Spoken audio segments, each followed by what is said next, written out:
Hello दोस्तों, welcome to my YouTube channel Ayush tutorial. कैसे हैं आप लोग सब? उम्मीद करता हूँ सारे बच्चे अच्छे ही होंगे। आज के इस वीडियो में हम देखेंगे system of particle and rotation motion का जो हमारा टॉपिक है सेंटर ऑफ मास। ये सेंटर ऑफ मास एक्चुअल में होता क्या है? क्या ये जो हमारी बॉडी है इसका सेंटर ऑफ मास ये है बीच में, या इधर है, या इधर है, या इधर है, किधर है? आज हम आपको पूरी जानकारी देंगे। तो चलिए हम स्टार्ट करते हैं। आज का जो हमारा टॉपिक है वो है centre of mass, system of particle and rotational motion. हमारा चैप्टर है जो कि हमारा चैप्टर नंबर 6 है और पुरानी बुक के अकॉर्डिंग 7th है। तो चलिए हम सेंटर ऑफ मास को डिस्कस करते हैं। तो क्या होता है हमारा सेंटर ऑफ मास? देखिए देखते हैं यहाँ पर क्या सिलेक्ट हो गया भैया। ये ठीक है ना, हमको कोई शेयर वेयर नहीं करना है भैया, हटा लो इसको।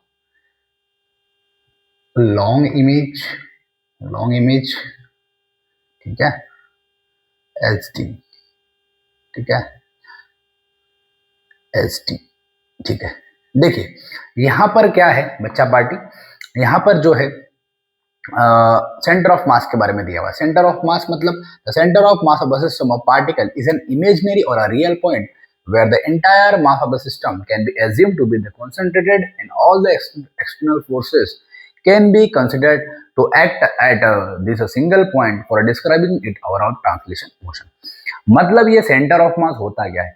सेंटर ऑफ मास मतलब एक ऐसा पॉइंट होता है जो कि इमेजिनरी पॉइंट होता है, जो किसी पूरी बॉडी का, पूरी सिस्टम का एक हिस्सा होता है, जहां पर पूरी बॉडी जो कि है वो एकदम से होल्ड हो जाए। जैसे मान लेते हैं पेन है।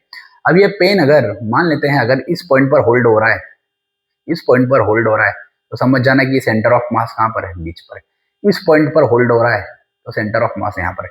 मतलब जो पूरी बॉडी का जो मास है एक पॉइंट पर कॉन्सेंट्रेटेड हो जाता है और उसी पॉइंट को हम बोलते हैं सेंटर ऑफ मास। आगे बात समझ में? जैसे मान लेते हैं पैनल है, ये पैनल का जो सेंटर है वो बीच का है, तो ये सेंटर ऑफ मास बीच में कब होगा? तो बीच में तभी होगा जब M1 इधर का M1 और इधर का M2 बराबर हो। अगर M1 M2 बराबर होगा तभी जो सेंटर ऑफ मास होगा बीच में होगा। जैसे ये पेन है, अब ये पेन में क्या होगा दोस्तों, यहाँ M1 मास है, यहाँ पर M2 मास है, ये बीच में क्या है? बीच में ऐसा पॉइंट है जहां पर ये जो बीच में ऐसा पॉइंट है जिसको हम बोलेंगे सेंटर ऑफ मास। कब? जब ये M1 बराबर M2 होगा तब। देखिए अभी हम डेरिवेशन प्रूफ करेंगे, उसमें आपको और अच्छे से समझ में आएगा। सिर्फ 10 मिनट में हमारा वीडियो कंप्लीट हो जाएगा।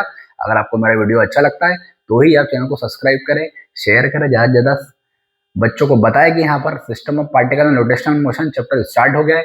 विद इन 2 मंथ्स हम 11th क्लास को फिनिश कर देंगे, फिर हम 12th क्लास को स्टार्ट करेंगे। तो चलिए हम देखते हैं यहाँ पर हमारा आगे का पॉइंट। टू पार्टिकल्स के बारे में यहाँ पर दिया हुआ। जैसे यहाँ पर जो system of particle centre of मास होता है, जो दो पॉइंट के बीच में होता है, वो M1 X1 ये फॉर्मूला होता है। क्या होता है? ये फॉर्मूला होता है। कैसे फॉर्मूला होता है? ये मास एक M1 एक बॉडी का, एक मास वहां पर M2 है, तो वहां पर जो सेंटर ऑफ मास निकल के आएगा XM, वो कितना निकल के आएगा? M1 X1 plus M2 X2 upon में M1 प्लस M2। यहाँ पर सेंटर ऑफ मास निकल कर आ जाएगा। जैसे यहाँ पर इसको इस तरीके से भी हम लिख सकते हैं, ये सेंटर ऑफ मास यहाँ पर लिखा हुआ है M1 X1 plus M2 X2 upon में M1 प्लस M2। या फिर हम पोजीशन को R1 R2 भी सपोज कर सकते हैं। तो ये RCM सेंटर ऑफ मास बोलते हैं, सेंटर ऑफ मास जिसको हम बोलते हैं, वो कितना होता है? M1 R1 plus M2 R2। मतलब यहाँ अपन ने R लिया ना, तो यहाँ भी R1 R2 आ जाएगा अपॉन में M1 प्लस M2। तो ये भी हमारा फॉर्मूला हो सकता है, ये भी हमारा फॉर्मूला हो सकता है, दोनों ही फॉर्मूले करेक्ट है। सेंटर ऑफ मास आपको अगर निकालने को बोले तो बॉडी का सेंटर वहां पर अपने को निकालना पड़ेगा। और बॉडी का सेंटर हम कैसे निकालेंगे? इस पॉइंट से निकालेंगे। अभी देखो आपको चीजें और थोड़ी समझ में आने वाली और मजा आने वाला है। देखिए डेरिवेशन और आपको जी समझ में आया, अभी कैसे ये फॉर्मूला आया है, ये डिराइव किया है। देखिए यहाँ पर अगर इसने किया हो तो करते हैं ना, तो हम अलग से इसको कर लेंगे। देखिए इसने डायग्राम बनाया, अब इस तरीके का डायग्राम भी बना सकते हो, ठीक है। और यहाँ पर उसने उसको सॉल्व भी किया होगा, तो आप इस तरीके से सॉल्व भी आगे कर सकते हो। देखो डेरिवेशन है, ये पूरा सॉल्व देख सकते हो, स्क्रीनशॉट ले सकते हो। मतलब मैंने यहाँ पर बनाया है PDF पर, मैं NCERT बेस्ड है, पर आपको शॉर्टकट तरीके से और अच्छे से मैं आपको बताऊंगा। देखो इसका स्क्रीनशॉट ले लो आप लोग, ठीक है। चलो ले लिया होगा आपने स्क्रीनशॉट। यहाँ पर देखिए centre of mass of standard rigid body का यहाँ पर दिया हुआ है कि क्या क्या है यहाँ पर। पोजीशन ऑफ सेंटर ऑफ मास ये आप लोग देख सकते हो, इसको भी आप लोग स्क्रीनशॉट ले सकते हो। ले लीजिए आप स्क्रीनशॉट इसका भी, ठीक है। Law of conservation of linear momentum already पढ़ चुके हैं। चलिए अब मैं आपको एक चीज दिखाता हूँ बहुत शानदार, जो कि है यहाँ पर सेंटर ऑफ मास का डेरिवेशन मैं आपको करके दिखाता हूँ, ठीक है। यहाँ पर फाइल मैनेजर में गए हम लोग, यहाँ पर जो कि हमने स्क्रीनशॉट में एक पेज लेके रखा हुआ है जिसका जो बैकग्राउंड है, आपको बच्चा पार्टी को जमता है बहुत ज्यादा, तो बच्चा पार्टी के लिए कि पेज जो है वो ओपन कर दिया जा रहा है। चलिए अब यहाँ पर मैं आपको सेंटर ऑफ मास समझा रहा हूँ। सेंटर ऑफ मास क्या होता है, देखो डेरिवेशन समझा रहा हूँ, बहुत सिंपल है, ध्यान से समझना सभी जन, ठीक है। यहाँ पर हमने क्या किया है, यहाँ पर हमने क्या किया है, एक सेंटर ऑफ मास हमको यहाँ पर लेना है। जैसे यहाँ पर येलो कलर हम ले लेते हैं, येलो कलर में ज्यादा बेटर दिखता है। देखो बहुत सिंपल है, सिर्फ 5 मिनट का है, सिर्फ 5 मिनट में आ जाएगा, ठीक है। तो देखिए हमको यहाँ पर करना है सेंटर ऑफ मास का डेरिवेशन, और जो कि बहुत ज्यादा सिंपल है। कैसा सिंपल है ध्यान से समझना, थोड़ा लेंदी आपको लग सकता है पर है बहुत ज्यादा सिंपल। अरे भैया क्या सीन बन गया, ऐसा नहीं भैया, हाँ ठीक है। यहाँ पर पहले हम डायग्राम बना लेते हैं। यहाँ पर पहले हमने बना लिया एक्स एक्सिस और यहाँ पर हमने बना लिया वाई एक्सिस। सपोज किया यहाँ पर 2 मासेस है, हम उनका सेंटर ऑफ मास निकालना है। तो एक मास हमने यहाँ पर m1 ले लिया, एक मास यहाँ पर हमने m2 ले लिया, और जो m1 से जो पोजीशन वेक्टर जो ओरिजिन है, ये ओरिजिन है हमारा, वो पॉइंट है। तो ओरिजिन से लेकर जहाँ ऑब्जेक्ट हमारा जहाँ पर है, ये ऑब्जेक्ट हमारा यहाँ पर है, तो ओरिजिन से जो है सिर्फ डिस्टेंस पोजीशन वेक्टर जिसको हम बोलते हैं वो हो जाएगा r1। मतलब ओरिजिन से ऑब्जेक्ट तक की जो डिस्टेंस होती है, ओरिजिन से ऑब्जेक्ट तक की जो डिस्टेंस होती है उसको बोलते हैं पोजीशन वेक्टर r1। और ओरिजिन से अगर दूसरे मास तक के डिस्टेंस की बात करेंगे तो यहाँ से यहाँ तक जो पोजीशन वेक्टर हो जाएगा वो हो जाएगा r2। अब सपोज करते हैं ये तो r1 है r2, अगर हमको रिजल्टेंट निकालना दोनों को मिलाकर इनका जो सेंटर ऑफ मास होगा वो कहाँ होगा, तो मान लेते हैं बीच में होगा RCM। RCM हमारा एक सेंटर ऑफ मास है, सेंटर ऑफ मास है जिसका पोजीशन वेक्टर हमने RCM लिया। यहाँ पर पोजीशन वेक्टर r1 है, यहाँ पर r2 है, यहाँ पर लिया हमने पोजीशन वेक्टर RCM। ये यहाँ पर जो है हमारा सेंटर ऑफ मास होगा। अब देखना एक को फोर्स यहाँ लगेगा F1 मास m1 को, और एक को फोर्स किधर लगेगा, इस तरफ लगेगा मास m2 को। भैया जो दोनों तरफ जो बॉडी रहेगा उसका कुछ मटेरियल होगा, उसकी कुछ क्वांटिटी होगी, दोनों एक दूसरे को फोर्स लगाएंगे, किधर लगाएगा किधर लगाएगा, कहीं पर मास ज्यादा होगा कहीं पर मास कम होगा। जैसे यहाँ पर देखते हैं पेन की बात करते हैं, देखो यहाँ पर मास कम है, यहाँ पर मास ज्यादा है। तो एंड पे अगर सपोज किया कि यहाँ पर जो F1 फोर्स लग रहा है और यहाँ पर F2 फोर्स लग रहा है, अभी कितना फोर्स लग रहा है हमको निकालना है, और मास दिया हुआ है, और मास दिया हुआ है। तो अब याद रखना फोर्स का हमने सेकंड लॉ पढ़ा हुआ है, rate of change of momentum. क्या पढ़ा है, अगर हम F1 निकालते हैं तो F1 कैसे निकलेगा, rate of change of momentum. F1 है तो हमारा मोमेंटम भी P1 होगा। तो यहाँ पर पहले हम F1 निकाल लेते हैं, फिर F2 निकाल लेते हैं, फिर दोनों को मिलाकर जितना फोर्स लग रहा है सेंटर पर वो निकाल लेते हैं। तो हमारा जो पोजीशन वेक्टर है जो RCM है वो निकल कर आ जाएगा, और हमको वही तो निकालना है। अभी हमने वही तो फॉर्मूला देखा, RCM का क्या देखा, M1 R1 plus M2 R2 upon में M1 प्लस M2, यही तो हमने देखा, यही हमको निकालना है। तो ध्यान से देखना सभी जन, यहाँ पर क्या हो जाएगा, यहाँ पर क्या हो जाएगा, यहाँ पर थोड़ा कलर चेंज कर लेते हैं, फिर कमेंट बॉक्स में अपने बताना आपको कौन सा कलर बढ़िया लगा। देखो सिर्फ 5 मिनट का, ज्यादा बड़ा नहीं। देखना क्या करेंगे हम, मोमेंटम हमको पता है P1 कितना होता है, M1 V1 mass into velocity. हम यहाँ पर P1 की वैल्यू पुट कर देंगे, कितना हो जाएगा ये, मास इंटू वेलोसिटी। ये जो M1 है ये बाहर निकल कर आ जाएगा, क्योंकि मास कांस्टेंट होता है, वेलोसिटी में चेंजेस होगा, तो dt, अंदर बचा सिर्फ वेलोसिटी। अब इस वेलोसिटी को हम क्या लिख सकते हैं, इस वेलोसिटी को हम क्या लिख सकते हैं, वेलोसिटी को लिख सकते हैं पोजीशन में चेंज होना, पोजीशन में चेंज होना। तो हम वेलोसिटी को लिख देंगे पोजीशन में कितना चेंज हो रहा है बच्चा पार्टी, तो कितना हो जाएगा यहाँ पर m1 ऐसा का ऐसा, m1 ऐसा का ऐसा। और ये जो वेलोसिटी है हम खाली इसको ही चेंज करेंगे, d/dt को चेंज हम नहीं करेंगे। d/dt तो हमारा ऐसा का ऐसा आ जाएगा, इसको बोलते हैं differentiation with respect to time. और v1 को, ये v1 को हम क्या लिख देंगे, dr1/dt। ठीक है भैया, अब इसका इसमें मल्टीप्लाई कर देंगे तो हमारा F1 निकल के आ जाएगा, m1 dd कितना हो गया, d स्क्वायर, dt कितना हो गया, dt स्क्वायर, और ये r1 एज इट इज ऐसा का ऐसा। तो ये जो हमारा है ये F1 निकल कर आ जाता है। इसी तरीके से सिमिलरली करके हम क्या निकाल लेंगे, F2 निकाल लेंगे। क्या निकाल लेंगे हम, F2 निकाल लेंगे। तो सिमिलरली हमारा F2 कितना निकल के आएगा, कितना निकल के आएगा, यहाँ मास m1 पे m2 आ जाएगा, d square by dt square, ये r1 है तो यहाँ पर कितना आ जाएगा, r2 आ जाएगा। मतलब ये जो मास m1 है और ये मास m2 है, इसको इधर फोर्स F1 लग रहा है, वो कितना लग रहा है, इतना लग रहा है, और इसको इधर फोर्स F2 लग रहा है, वो कितना लग रहा है, इतना लग रहा है। अब हम क्या करेंगे, दोनों को ओवरऑल मिलाकर निकाल लेंगे और इक्वेट कर देंगे, हमारा क्या निकल जाएगा, आंसर निकल जाएगा। देखिए ये जो F1 फोर्स और ये जो F2 फोर्स है, ये टोटल फोर्स यहाँ पर कितना लगेगा, यहाँ टोटल फोर्स, यहाँ पर आरसीएम पे जितना फोर्स लगेगा टोटल फोर्स उसके बराबर लगेगा। यहाँ पर मान लो टोटल फोर्स एफ लगेगा। तो मान लेते हैं हम यहाँ पर शुरुआत में कि एफ बराबर F1 प्लस F2 यहाँ पर होगा। तो हमने कुछ नहीं किया, इसको दे दो इक्वेशन नंबर, इसको जैसे 2 दे दो, इसको दे दो 1। तो कुछ नहीं किया हमने, F1 निकाल लिया, इसको यहाँ पुट कर देंगे, F2 निकाल लिया, इसको यहाँ पुट कर देंगे। अब टोटल F निकालना है, टोटल F निकालना है। टोटल F जब भी निकालेंगे जब क्या होगा, M1 मास भी आएगा, M2 मास भी आएगा, दोनों आ जाएगा और बहुत सिंपल है, आ जाएगा हमारा आंसर। देखिए कैसा आएगा, ध्यान से देखते हैं। क्या करेंगे हम, यहाँ पर टोटल फोर्स है तो टोटल फोर्स के लिए टोटल मोमेंटम आ जाएगा, टोटल फोर्स के लिए टोटल मोमेंटम आ जाएगा F proportional to dp upon dt या फिर इक्वल टू, ठीक है, k की वैल्यू जब 1 लेंगे d बाय dt, p हो जाएगा मास इनटू वेलोसिटी।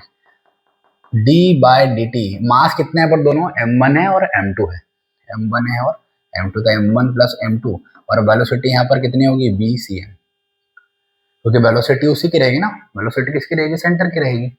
यहाँ पर जो मास है वो कॉमन आ जाएगा, m1 plus m2 d by dt vcm। तो समझ में आएगी बात।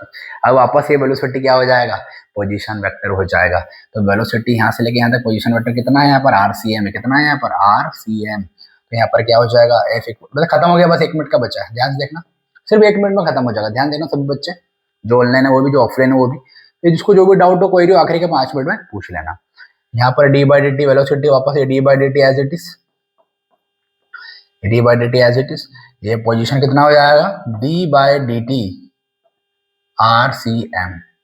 अभी पूरा r है तो पूरा r लिखना पड़ेगा, यहाँ पर लिख देना आप, तो d r बाई dt, और r क्या है यहाँ पर, rcm। देखो यहाँ पर हमने r1 लिखा था क्योंकि यहाँ पर मास m1 था, यहाँ पर टोटल मास है तो टोटल पोजीशन वेक्टर rcm आएगा, टोटल कितना है यहाँ पर rcm, और यही तो हमको निकालना है। अब यहाँ पर क्या हो जाएगा, ये भी स्क्वायर हो जाएगा, f कितना हो जाएगा, ये हो जाएगा m1 प्लस m2, d कितना हो जाएगा, d square dt square rcm, ये हो जाएगा यहाँ पर। अब हम क्या करेंगे, टोटल जो फोर्स है, ये टोटल फोर्स की वैल्यू यहाँ पुट करेंगे, ये F1 की वैल्यू यहाँ पुट करेंगे और ये F2 की वैल्यू यहाँ पुट करेंगे, और हमारा क्या मिल जाएगा, आंसर मिल जाएगा। तो पहले इसका स्क्रीनशॉट लेके नोट डाउन कर लीजिए, मैं आपको बता देता हूँ।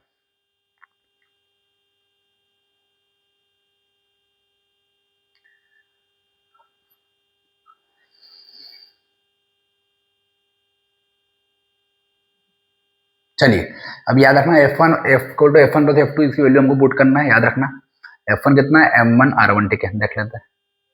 देखिए यहाँ पर हम रख देते हैं, तो F इक्वल टू क्या होता है, यहाँ पर कलर चेंज कर लेते हैं, थोड़ा अपन ग्रीन कर लेते हैं, लास्ट में देखेंगे भैया किसमें ज्यादा मजा आता है, ठीक है, नेक्स्ट क्लास में उसी में से अपन नोट डाउन करेंगे। ऐसा तो येलो कलर का अच्छी की चॉइस रहती है। देखिए 1 मिनट में खत्म हो रहा है, ध्यान देखना सभी जन। अब यहाँ पर जो F निकाला था टोटल, वो कितना निकाला था अपन ने, चेक कर लेते हैं एक बार। यहाँ पर जो F निकाला था वो कितना निकाला, M1, टोटल F निकाला था ये, तो M1 प्लस M2 कितना निकाला था F, M1 plus M2 d square by dt square, और यहाँ पर आया था rcm। फिर हमने F2 कितना निकाला था, इसको हम हटा देते हैं, ठीक है। फिर हमने F2 कितना निकाला था, F1 कितना निकाला था, देखो आंसर आ गया हमारा, कोई दम नहीं है ना। F1 कितना निकाला था हमने, F1 निकाला था हमने M1 d square by dt square r1, और F2 कितना निकाला था हमने, M2 d square by dt square r2। अब मैं क्या कर रहा हूँ, D square dt square D square dt सब में से क्या निकाल रहा हूँ, कॉमन करके कैंसिल कर रहा हूँ। क्या बचेगा अंदर, M1 plus M2 into rcm M1 R1 plus M2 R2। अब मैं क्या कर रहा हूँ, हमको RCM चाहिए, तो RCM N2 में ये क्या चले जाएगा, डिवाइड में चले जाएगा, तो ये N2 में तो पूरा का पूरा डिवाइड में जाएगा। बच्चा क्या करते हैं, प्लस है तो इसको अंदर मल्टीप्लाई कर लेते हैं, फिर उधर माइनस में ले जाते हैं, फिर आंसर निकलते नहीं, ऐसा नहीं है, सीधा यहाँ पर N2 में दिख रहा है, इसको उठा के सीधा डिवाइड में ले जाओ, तो M1 R1 plus M2 R2, और ये डिवाइड में चले जाएगा, जो कि हो जाएगा M1 प्लस M2, ये हो जाएगा हमारा पोजीशन वेक्टर। तो ये हमारा सेंटर ऑफ मास का पोजीशन वेक्टर निकल कर आ गया है, और ये हमारा क्या था, डेरिवेशन था। अब इसमें केसेस समझना, आप लोग क्या समझना, केसेस क्या समझना है, केसेस ये समझना है कि अगर मान लेते हैं कि कोई भी ऑब्जेक्ट है, ये पूरा ऑब्जेक्ट है, ये हमारा सेंटर ऑफ मास का फॉर्मूला आपको याद रखना सभी को। M1R1 प्लस M2R2 अपॉन में M1 प्लस M2। ये आपका न्यूमेरिकल्स में काम में आएगा, डेरिवेशन में काम में आएगा, जब कॉम्पिटिटिव की तैयारी करोगे वहां भी काम में आएगा। आप सिर्फ 1 मिनट कैसे समझ लीजिए, ध्यान दीजिए, ठीक है। ये तो हो गया हमारा पोजीशन वेक्टर RCM। अब हम केसेस की अगर बात करें, R1 R2 M1 M2 M1 plus M2, अगर हम केसेस की बात करें तो M1 R1 M2 R2। अब ये R1 R2 है। अब मान लेते हैं मासेस अगर बराबर है, मतलब मान लेते हैं अगर कि ये पूरा जो बोर्ड है ना, ये मान लो पूरा बोर्ड है, इधर भी मास M1 और इधर मास M2, अगर ये दोनों बराबर है, इधर भी 50 किलो है, इधर भी 50 किलो है, मतलब M1 बराबर M2 है, किसके बराबर है, मान लेते हैं M के बराबर है, 50 किलो के बराबर है। तो अगर M1 बराबर M2 हो गया तो ये भी M1 M2 हो जाएगा। तो क्या कंडीशन बनेगी, देखो फर्स्ट कंडीशन जो हमारी बनने वाली है RCM क्या बनेगी, M R1 plus M R2 upon में M प्लस M। ये कब, जब दोनों मासेस क्या हो, बराबर हो। अब अगर दोनों मासेस बराबर, देखना कमाल क्या होगा, देखना ध्यान देखना, यहाँ पर कमाल देखना आप लोग, क्या हो जाएगा, यहाँ से M कॉमन आ जाएगा, R1 प्लस R2, ये हो जाएगा M plus M 2M, M से M कैंसल, ये RCM निकल के आएगा R1 प्लस R2 अपॉन 2। ये कमाल निकल के आया। अब ये कमाल है क्या, ये कमाल ये है कि अगर बॉडी के दोनों तरफ के मासेस सेम होंगे M1 प्लस M2, जिसका मतलब ये होगा कि सेंटर ऑफ मास जो होगा वो कहाँ होगा, एकदम बीच में होगा, R1 प्लस R2 अपॉन 2। ये R1 प्लस R2 अपॉन 2 जो बीच का पॉइंट होगा वही हमारा सेंटर ऑफ मास कहलाएगा। मतलब ये बात समझ में हमको आती है कि अगर बॉडी का दोनों तरफ का मासेस सेम हो और दोनों तरफ का बॉडी का मासेस सेम हो तो उसका जो सेंटर ऑफ मास निकल के आएगा वो हमेशा बीच का होगा। समझ में आ रही बात की नहीं? अगर मासेस अलग अलग है तो सेंटर ऑफ मास बीच का नहीं होगा, ये बात याद रखना। कहीं बच्चों को बोलते हैं कि भैया सेंटर जो जिस पॉइंट पर होल्ड हो जाए कोई भी ऑब्जेक्ट वो सेंटर ऑफ मास, सबसे बढ़िया तरीका। या फिर ग्रेविटी पे भी अपन बात करेंगे, सेंटर ऑफ ग्रेविटी पे भी हम बात करेंगे, पर यहाँ पर सबसे बेस्ट तरीका यही है कि अगर दोनों तरफ का मासेस सेम हो, जैसे मेरा ये हाथ है, अब इधर का मास भी वही है, इधर का मास भी वही है, तो बीच में सेंटर ऑफ मास ही आ गया। बट अगर मासेस अलग अलग होगा तो सेंटर ऑफ मास बीच का नहीं होगा। आगे बात समझ में। अब अगर मान लेते हैं सेकेंड केस में अगर हम बात करें, तो सेकेंड केस में हम अगर बात करें, अगर RCM की वैल्यू 0 रख दूंगा, अगर मैं इसको 0 रख दूंगा तो ये भी पूरा इधर जाके 0 हो जाएगा। तो ये 0 रख दूंगा तो क्या हो जाएगा, M1R1 प्लस M2R2 बचेगा, ये भी इधर आके 0 हो जाएगा। अगर RCM 0 हो जाएगा तो आंसर कितना बचेगा, M1R1 M2R2।